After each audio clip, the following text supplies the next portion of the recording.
apa keunggulan kompetitif perusahaan kita, ya. Nah, kalau kita bicara keunggulan kompetitif, sebetulnya itu masih belum selesai, Bapak Ibu. Karena sebetulnya keunggulan kompetitif, kalau kita bicaranya adalah strategi korporat, itu hanya bagian kecil, ya, bagian kecil untuk mencapai visi misi, ya. Jadi orientasi kita itu selalu pada level visi dan tujuan organisasi. Jadi strategi korporat itu adalah bagaimana, ya, kita mengelola sumber daya yang kita miliki, kita mengoptimalkan bisnis yang kita jalankan, serta bagaimana pengelolaan tata kelola atau manajerial perusahaan kita dalam mengelola sumber daya ini dan bisnis yang kita jalankan. Ya, maka ini menjadi peran penting. Kalau di Pelindo, mungkin peran kantor ini adalah dari HO, ya Bapak Ibu, ya, headquarter officer. Kalau di pupuk itu skemanya holding, maka ada Pupuk Indonesia. Ya, di bawahnya ada petrokimia, ada pupuk-pupuk yang lain.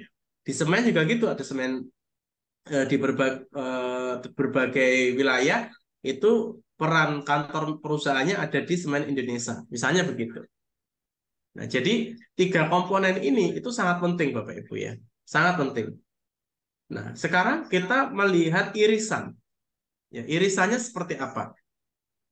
Jadi sederhananya, kalau seringkali di berbagai forum kita didorong untuk meningkatkan keunggulan kompetitif kita, maka sebetulnya apa yang kita mainkan adalah dua komponen ini, yaitu sumber dayanya seperti apa, bisnisnya seperti apa.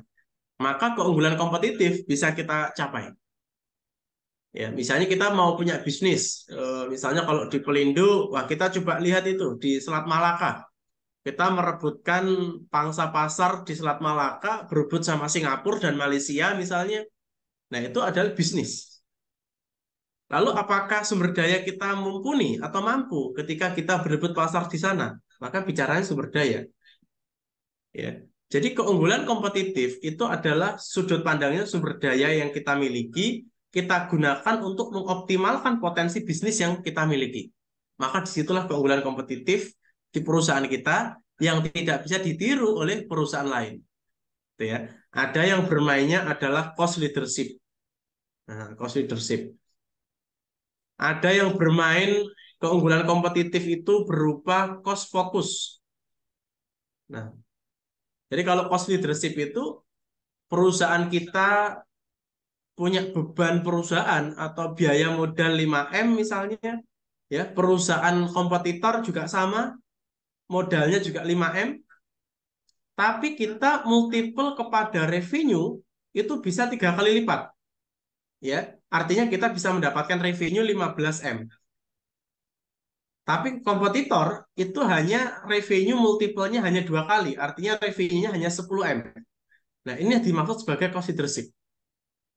Jadi kita unggul secara biaya, ya. Untuk mendapatkan 15M kita hanya memerlukan 5M. Tapi kalau kompetitor untuk mendapatkan 10M butuh 5M juga. Nah, maka secara biaya kita unggul, Bapak Ibu. Kita sebagai leader, ya, itulah cost leadership.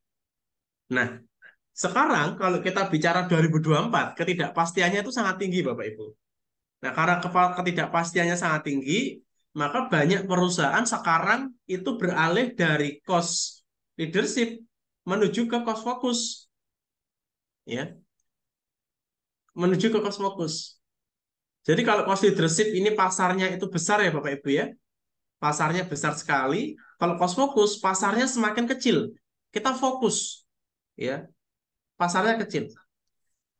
Ya, ini banyak pelaku-pelaku usaha untuk 2024 itu strategi yang digunakan adalah cost focus. Ya, dia tidak lagi eh, melayani semua segmentasi, tapi fokus pada Pareto. Ya, jadi Pareto itu kalau kita perhatikan revenue terbesar kita apa saja, yaudah kita fokus pada revenue stream ini. Tidak perlu menangani revenue stream yang kecil-kecil, sehingga kita lebih fokus. Ya, maka kalau cost fokus maka keunggulan kompetitifnya apa? Ya kita harus cost cutting, ya cost cutting. Ya, kita banyak pemangkasan biaya, ya. Tapi tetap mempertahankan multiple ini, Bapak Ibu. Ya. Jadi yang awalnya biaya kita 5M kita turunkan jadi 3M karena kita efisiensi. Nah, revenue itu harus tetap 3 kali. Artinya berapa? Menjadi 9M. Tidak masalah. Ya. Nah, inilah yang dimaksud sebagai cost focus. Ya. Jadi tergantung kita mau keunggulan kompetitifnya berbasis cost atau berbasis diferensiasi gitu ya.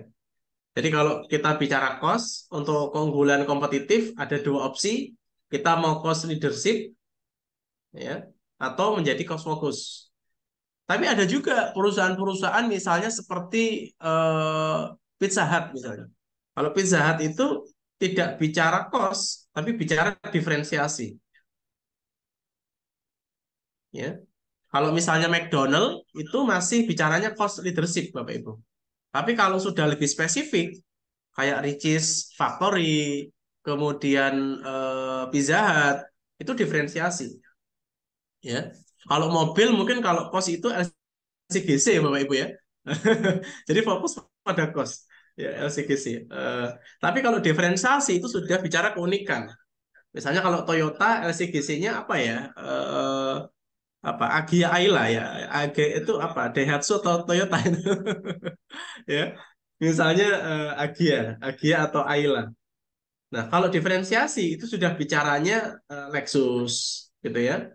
Bicaranya sudah eh, misalnya Fortuner gitu. Itu sudah bicaranya diferensiasi.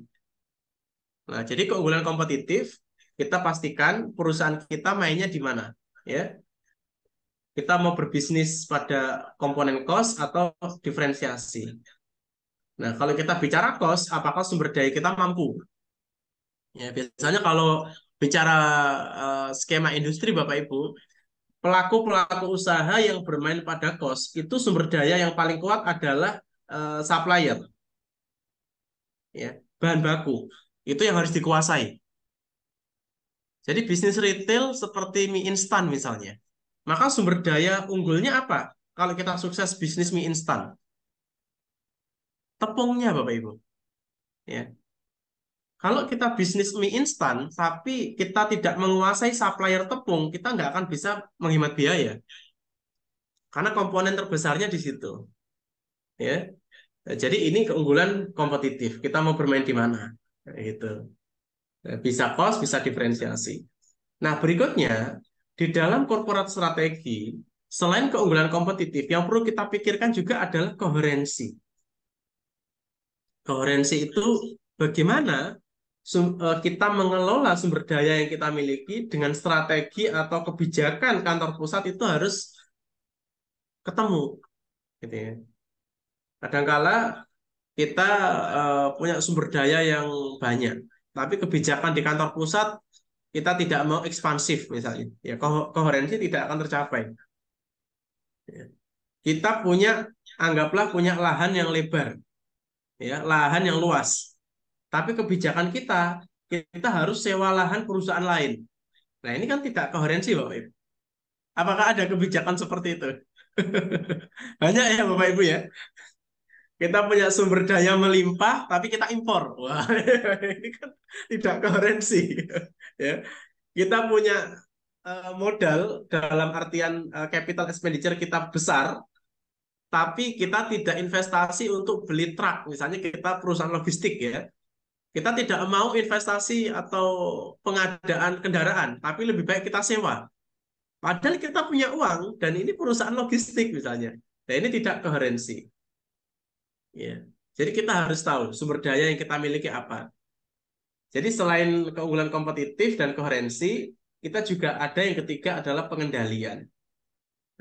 Bayangkan kalau misalnya di BUMN kita mau apa merapikan struktur organisasi gitu ya, di merger sana sini. Contoh di Pelabuhan Indonesia itu awalnya ada Pelabuhan Indonesia 1, 2, 3, 4 sekarang dijadikan satu. Ya, bayangkan kalau tidak ada pengendalian Bapak Ibu, bahaya sekali. Jadi kantor pusat mengatakan kita harus menjadi world class port management. Terus bisnisnya kita ekspansif. Terus apa contoh pengendaliannya? Tidak boleh rekrutmen. Nah, misalnya begitu. Itu pengendalian. Terus kalau misalnya kita mau pengembangan bisnis ke luar negeri misalnya, ya beberapa BUMN saya perhatikan mau ekspansi ke Afrika, ekspansi ke Asia, gitu ya. Nah, ini bicaranya bisnis, bicara bisnis Asia, bisa bicara bisnis ke Eropa. Lalu kantor pusat mengatakan, oke, kita kalau ke Asia, daripada kita rekrutmen besar-besaran, ya, dan itu menjadi overhead perusahaan besar, ya, maka peran dari kantor pusat mengeluarkan kebijakan kita harus outsourcing. Nah, ini adalah pengendalian, Bapak Ibu. Jadi peran dari HO, dari headquarter dalam mengelola bisnis itu harus ada pengendalian. Apakah itu pengendalian biaya, pengendalian market itu harus jelas. Bayangkan kalau misalnya ke Asia, kalau kita bicara pasar Asia, Bapak Ibu, itu sumber daya SDM yang relatif murah dan kerjanya cepat itu dari mana? Ya, dari India atau dari China, Bapak Ibu. Kita sangat mungkin outsourcing dari India dan China kalau mau pasar ke Asia. Nah, ini pengendalian. Jadi kebijakan korporat itu harus kita lakukan. Nah, itu sekilas ya Bapak Ibu terkait dengan pengantar. Kalau kita bicara korporat strategi itu selalu trilinema ini harus kita jaga. Keunggulan kompetitif kita apa, koherensinya seperti apa, dan pengendaliannya seperti apa. Baru dari ketiga komponen ini, baru kita akan bisa mendapatkan keunggulan korporat kita. Jadi kalau kompetitor kita mau mengeluarkan produk baru, kompetitor kita mau ekspansi ke luar negeri, kalau misalnya itu bukan keunggulan kompetitif kita, bukan koherensi kita, belum juga bukan pengendalian kita, ya nggak perlu kita takut untuk mengeluarkan produk baru lagi, nggak perlu takut. Karena kita sudah punya keunggulan korporat itu sendiri. Nah, jadi ini yang harus kita sadari. Jangan kita selama ini ikut-ikutan gitu ya. Kita follower. Ketika pemain lain ekspansi ke Afrika, kita ikut-ikutan ke Afrika. Perusahaan lain melakukan eksplorasi di Kalimantan, kita ikut ke Kalimantan, misalnya gitu. Ya, jadi follower. Jadi kita harus menentukan keunggulan korporat kita itu apa sebetulnya Bapak Ibu. Ya, pada level itu. Misalnya kalau rumah sakit, apa keunggulan korporat atau keunggulan rumah sakit kita?